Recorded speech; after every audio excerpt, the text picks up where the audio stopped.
Hey guys, Heretic U here with some more Q&A, Blood Bowl. So we're talking Blood Bowl, and I've got a couple of comments from my last video, so I'm gonna address them and answer them. Right. First comment is from Mugeson97. I have a question. I'm not sure how to pronounce that. So is that correct, Mugeson97? Um, Anyways, he asks, would using a grass mat be okay for a Blood Bowl pitch? I was thinking about making parts worn away to use rubber to represent worn away and flock, and to paint it brown. Actually, I've got a couple of good things to show you. The first is this relatively easy made. This is half the pitch, and it's just a grass mat, and the square markers are made with just actually a Sharpie, and this is just used this is a stencil right there. So grass mat basically glued onto hardboard, as you can see, and it's a pretty cheap and effective way, and it looks like a pretty decent pitch. Anything better than that that board that the game comes with, right? The second thing is these. This is a Zuzzy mat, and you can't tell from the cheap webcam that I have, but it's actually has the squares in it. This is the flagstone mat, and they come in different sizes, and they range anywhere between 25 and $50. Now, they're unpainted, so you have to paint them, but it is actually a pretty cool solution to making a quick and dirty pitch, and you can always build on top of it. You know, you can put benches, dugouts, whatever you're comfortable with. So hopefully, I'll put a link to their website in the description of this video, and check them out. Killhigh12 says getting the board game soon.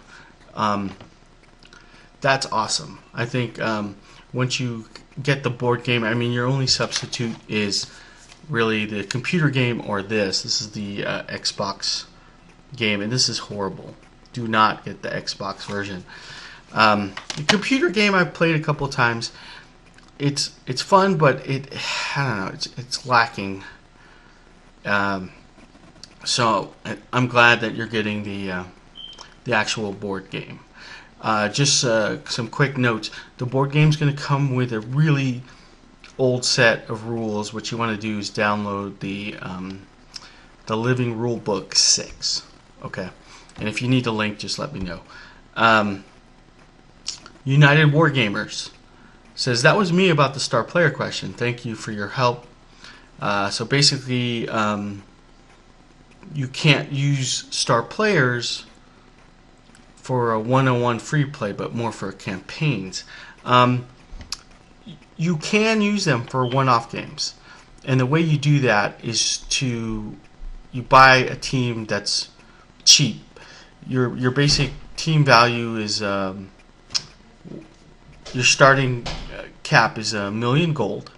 So if you get a team like goblins or something like that, or halflings, and you keep that team value way under 1 million, and the other guy's at, let's say he's at 1 million, and there's like a 300,000 or 150,000 gold piece difference between them, you're still allowed to buy inducements, which means you can still buy a star player. So you can use a star player for a one-off game. Second part of the question is, do you know any aftermarket places to buy Blood Bowl teams? Besides eBay, I don't know of much. I think George Lee's response is pretty good. You can buy a fantasy box of whatever race you want and convert them up. And there are some really good examples of people that are doing that. Speaking of George Lee's, he says, hey, not sure if you answered me on this, but have you ever thought of doing one-off matches? Yeah, absolutely. I'd love to do one-off matches. Not as fun as campaigns, in my opinion, but most of the Blood Bowl tournaments are usually held pretty far away from me, so I haven't been able to do that. But like I said in the previous video, SmackDown, there is an opportunity to play some Blood Bowl, and I will film that. And he says, I love watching your Blood Bowl videos. Well, I like making them, and I miss making them. So I'm looking forward to SmackDown so I can get some Blood Bowl footage for you guys.